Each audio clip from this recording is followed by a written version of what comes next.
The argument we shouldn't have gotten in the first place. Certainly getting out looks like a mistake now that there's a massive chaotic situation over there. In terms of the third solution, doing nothing and saying that, oh, well, throwing up our hands, well, I guess what happens there happens there. That's a pre-9/11 mentality that suggests that whatever happens there is a regional problem and we'll never have any blowback here. What should you do? What we should do is we should put military advisors on the ground, particularly in Kurdistan, where we help out some of the folks who actually want to defend the country. And look, if we actually care about the status of the country, the last thing we should be doing is helping the Iranians invade the southern half of the country and then helping the Sunnis invade the northern half of the country. This is exactly what the left wanted with regard to Iraq way back in the middle of the last decade. They wanted this to turn into Vietnam. Vietnam was a war that was won until we cut funding and pulled out. And this was also a war that was won until we cut funding and pulled out.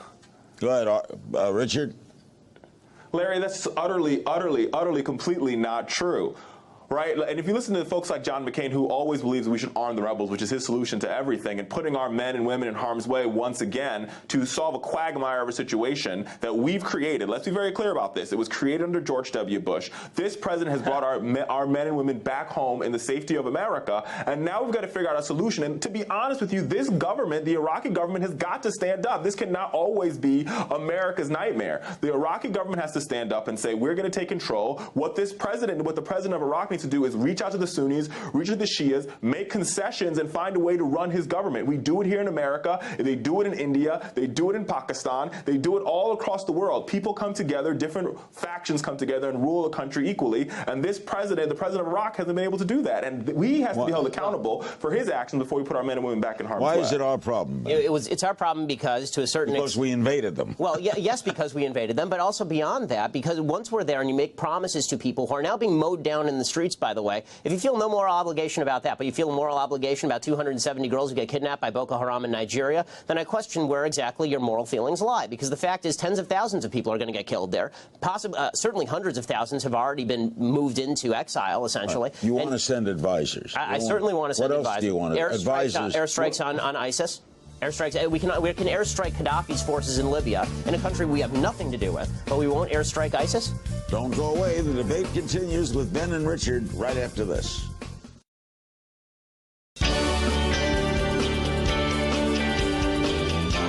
What's wrong with that, Richard? Why not airstrike? Well, listen, I think I would like for him to define what military advisors mean. One, because we've already trained the Iraqi military, and it's not our fault the Iraqi military is surrendering as fast as possible, right? That's not our issue. That's not our problem. Now, where I do agree with him is I think that I have no problem, and I think this president has no problem with some sort of drone warfare, sending some drones over there to strike ISIS. But with that being said, we need a solution where all the parties are at the table. And unfortunately, that can only happen when the Iraqi government stands up here. Well, that also happens, actually, and was happening when the American military was there. I mean, if you read the pieces in The New Yorker by a great reporter who's actually on the left, he was talking in specific detail about the fact that when the U.S. military was there, they were speaking every day with Maliki, so and they were telling him. How long do you want the U.S. military to be there? Is the question. If the U.S. military there is there for decades, we can live. How long do you want our men and women to be put in harm's way? Let me ask you this: how many American men and women were you willing to let die for no reason now? Because now the country is gone, right? So you got 4,500 American men and women who died there, and their blood is worth nothing because the country is gone. And veterans are saying this. No.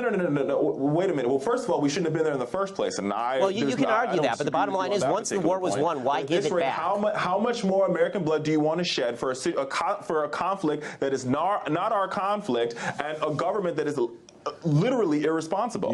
Don't you think the American public will not support troops on the ground?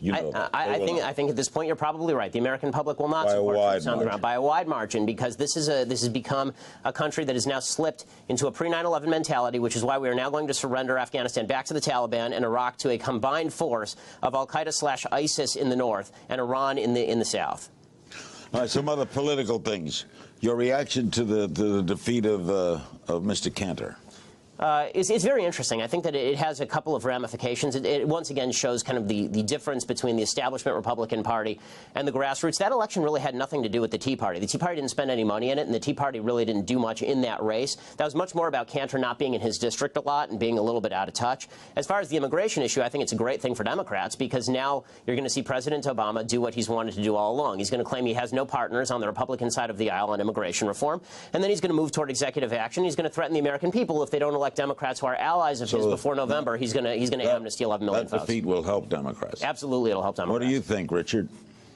Well, I didn't know immigration reform was a threat, but hey, who's asking the questions here? But Larry, listen, I think where I do agree is I think the reason why Eric Cantor lost his race is because, once again, we all know the truth of the line that all politics are local, and Eric Cantor just didn't play the local ground game. This guy, he outspent this guy on ads and all other stuff, but when it came to talking to people of his district, he just didn't get it done. Now, but what I think this does say for the broader Republican Party on immigration and on other issues, on raising the minimum wage, is that what you're going to find is a more divided government in Washington. If Eric Cantor, who is as conservative can be, who sort of tipped his foot into water on immigration reform, can lose his seat, then all Republicans are going to feel as though they're vulnerable. They're going to go all the way to the right, and we're going to have a dysfunctional government because Republicans refuse to come to the table and work with this president.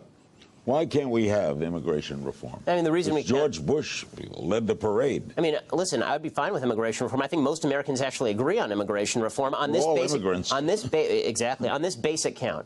Right, you can't have this at a very basic level. You can't have a welfare state with open borders, right? Because people come across the border and take advantage of the welfare state. So what you have to do first is you have to secure the border, and then you figure out what to do with the people here, whether that means pathway to citizenship or whether that means just legal residency. And I think that pretty much everybody agrees on that. The problem is that the president has been so lax on border security that people don't trust his enforcement of border security. So this has been the sticking point. Wait a second here. Now, first, I don't think that border security and a pathway to citizenship are mutually exclusive. Those two things can happen simultaneously at the same time, Why? And that is the compromise. That is the place of compromise for Democrats and Republican, Larry. They can happen at the same time. We can build a fence, we can build a wall, we can build an electric fence if that's what they want, but at the same time, we need to provide a pathway to citizenship for those 11 million that are in the shadows. The Republican Party's problem is they cannot get a pathway through citizenship out of the United States House of Representatives, whether they like it or not, whether we beefed up the border or not, whether we put Marine Team 6 on the border, they would still not be able to pass a pathway to citizenship. That's simply not true. If you secured the border, people would pass a pathway to citizenship. Count the votes. I promise you, I know the Republican Party. Hi, Ben. This is a little bit off topic, but it's very important. My name is Cameron Lilly. I'm a student at the University of Central Florida, and recently UCF suspended me for making a joke about illegal immigration on Facebook. It was an April Fool's joke, and they're now also currently pushing for my expulsion. On top of that, a radical feminist on Twitter doxed me and instructed her 80,000-plus followers to attack me and, quote, destroy my life. And believe me, they have. Almost instantly, I received hundreds of death threats, which I'm still receiving today, and even after deleting all forms of social media, and the attacks have continued since April 1st. I was illegally evicted from my apartment and wasn't able to safely attend classes for weeks. As a result, my GPA dropped sharply, making transferring out almost impossible. On top of that, UCF had me arrested, framing me with cybercrime and eavesdropping. Not even kidding. I'm now over $15,000 in debt from lawyers, and I may never be able to go to college again. It's the first time I've been in debt my entire life. I'm proud of that. I also lost almost all my friends who don't want to be at risk for being attacked or suspended from the school. My questions are, what would you recommend for me to do to handle my current situation and other people in this situation? Because believe me, I'm all ears. Yeah. And how do we as conservative-leaning college students continue to enjoy the use of free speech, which, even though it is our right, we still risk, having our lives literally destroyed and attacked, even though it is our right to, speak freely? Yes, I mean, first of all, it's hard for me to speak to the situation because, while I believe everything that you're saying, I don't know what the original content of the post was. I don't know, what the college's policies are and what the legal stance is. So from putting on my lawyer hat, I don't know what the legal fight here is. Just so you know, it didn't violate any school policy with a post. Okay, so I mean, number one, I think that there are probably a number of places that would help you pay your legal bills and who fight on this, right? Like FIRE is one of those groups. I'm sure that YAF can direct you to people who fight legal fights on behalf of people like you who are being discriminated against by colleges if your account is accurate. So that's where you have to start. I mean, once you've obtained your legal rights, then I think we can start talking about how to reapply to particular colleges, how to get redress from the university. But this seems to me more of a legal problem, on a broader social, in sort of a broader social sphere, because again, I'm not your lawyer, I don't know your case very well. What I would say is that obviously being doxxed is, as far as I'm aware, a legal issue. So you might have a legal case there. And also, colleges are incredibly overzealous about enforcing anything that they perceive to be violating politically correct standards. But there are ways to fight back in the media. So I would recommend that you send us your information so we can take a look at it. I mean, I do run a website with 100 million page views a month. I would,